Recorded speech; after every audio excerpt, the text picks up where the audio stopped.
Barbatos.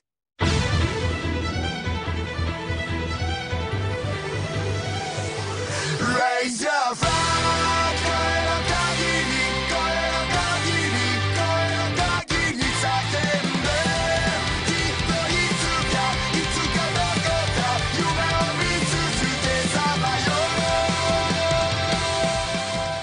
Hey, what's going on, guys? So I just finished watching the second episode of Gundam Iron Blood Orphans for the second time, actually, because I wanted to get familiar with all the cool things this episode had to offer, such as the ending, the opening, and also the AV system or AV interface explanation. So basically, let's start off with, a brief overview of what even happened in this episode. And as always, spoilers are coming, so if you haven't watched the episode yet, I would highly suggest you do that and also come back.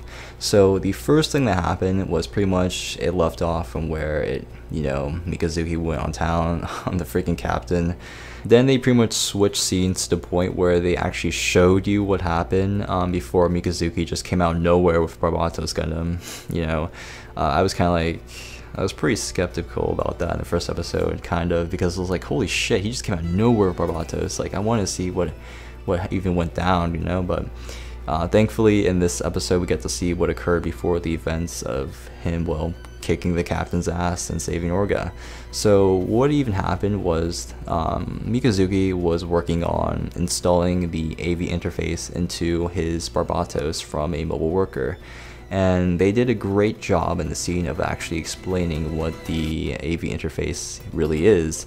And if you don't know what that is, it's basically the little, hump things, or however you want to describe it, on their backs, and they connect it to the mobile workers. That's what it does. But especially from Kudelia, she gave the best explanation of what the AV interface does. And I'm probably going to fuck up the pronunciation of this, but what the AV interface stands for is Alaya or something Vijnana interface. I'm pretty sure I totally just fucked it up. But yeah, so basically from all of the combined dialogue, especially from Kudelia mostly, it is a type of interface that can only fuse with children who are still growing, and also uses nanomachines that create a pseudo-brain lobe that governs spatial awareness. By doing this, the pilot's brain is able to process mobile suit data, thus improving combat performance. And this really does make sense for CGS soldiers to actually be required to have this, or the little humps, or whatever you want to call it, on their backs, pretty much installed, whatever, to be able to fight. And the whole fighting thing about this, or for the CGS, and how the kids are mistreated, it kind of got me slightly depressed, I mean, the adults treat the kids like total shit, and if you have a heart, you're pretty much like, damn, this is like seriously depressing, And this leads on to later events towards the end of the episode itself. But moving on, we actually get to see some more action from Barbatos, and he threw that spear, jumped in the air, and did all that crazy good shit. That was like the first cool thing I saw Barbatos do so far. We didn't really get much action here in this scene, but what we did get to see was Lieutenant Crank be pretty much the beacon of hope for the Gjallarhorn force right there, because it allowed us to know that not all of them are pretty much douchebags that are like, yo, I'm evil and stuff like that. It showed that they have hearts and whatnot. And Lieutenant Crank became actually one of my favorite Gjallarhorn soldiers so far, because he showed that kindness and compassion for the children, because once he knew that the children were his enemy, because he didn't know that, he was like pretty hesitant to not fight them, because he didn't want to kill children, but his higher ups, the guys and commanding officers or whatnot, really didn't give a shit if they were killing children or not. They just want them dead. He couldn't refuse, he still regrets trying to fight them. But I mean, I might as well just tell you this now, but like later towards the episode, he is readying I believe for an assault against them again, and hopefully he doesn't die, because he seems like a pretty cool character that I want to be alive for at least a good 25 episodes. I mean, I really don't want him to die, but we'll have to wait and see, right? I pretty much acknowledge that this series is pretty much okay with killing characters right off the bat, especially with the one guy that died last episode, you know, rip. But anyways, the next thing that happened was pretty much we got to see a lot of cool characters such as, well, Cracker and Cookie.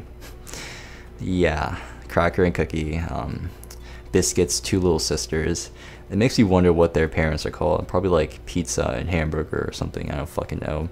But if they are called that, like, I'm totally calling that right now. Like, someone has to give me $5, because if one of them is called like Hamburger, I'm gonna be fucking dead, dude. Because they're probably gonna be named after food, because obviously their entire family is like food names. I don't know what the creators or developers wanted to do about this thing that they're doing with Biscuit's family, but you know, it's pretty fucking savage. That's all I can say about that. And then another important thing that happened in this episode was pretty much how it showed the adults, like I said before, you know, with them mistreating the children and whatnot. You know, it showed them beating up Orga. I was just like, oh my goodness, this is pretty harsh, dude. So pretty much Orga gets the living shit beat out of him for a good 10 seconds or something like that.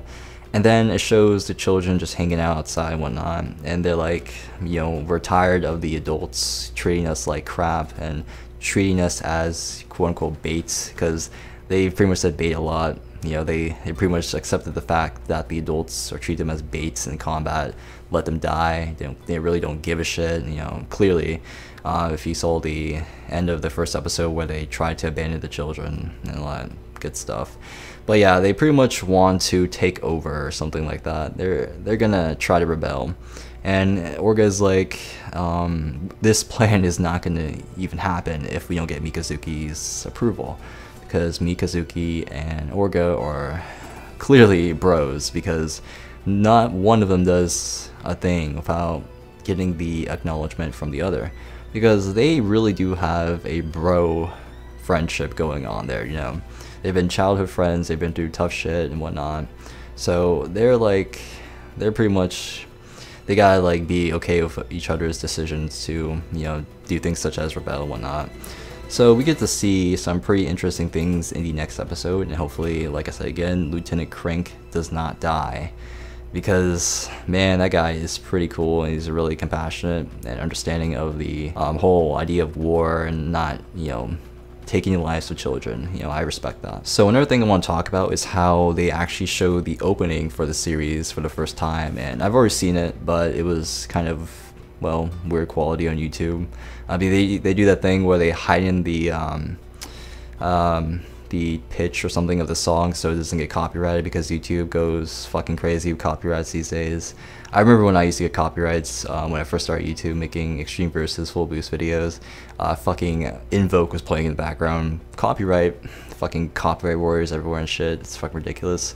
But yeah, it's pretty sick, dude. Like, seriously, especially the scene where it shows the CGS dude on the left just like sticking his right foot up, like, in the special effects of the background, the song tone matching the whole overall visual display of the opening itself. It's really freaking amazing.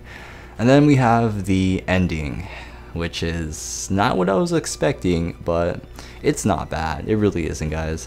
It reminds me of Gundam 00's Trust You song, but it isn't exactly just like Trust You, but I get the same, or a little bit of the same vibe from the song, you know, calm, peaceful, you know, pretty much chill, you know. They said something, if I can remember, in the actual lyrics of the song. It says "Orphans to Space," like 2 or 3 times or something, I can't remember.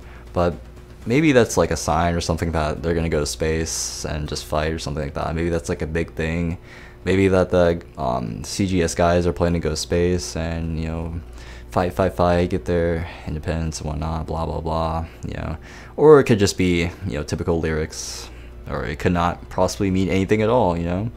But overall, the song is, you know, like I said again, chill, relaxing. So the first time you're just kind of like watching it, but the second time you actually, you know, learn to adapt and enjoy the song itself.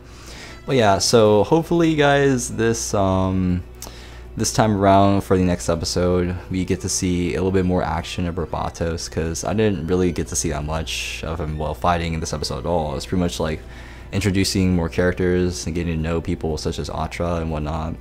But yeah, hopefully Lieutenant Crank doesn't die, because I swear to fucking god, I'm gonna be so salty if he does, because he's a really cool old man, you know.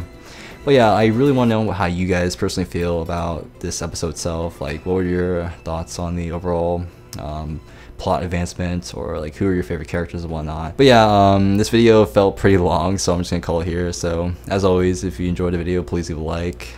Once again, tell me how you feel, and I will see you guys later. 舞い落ちる花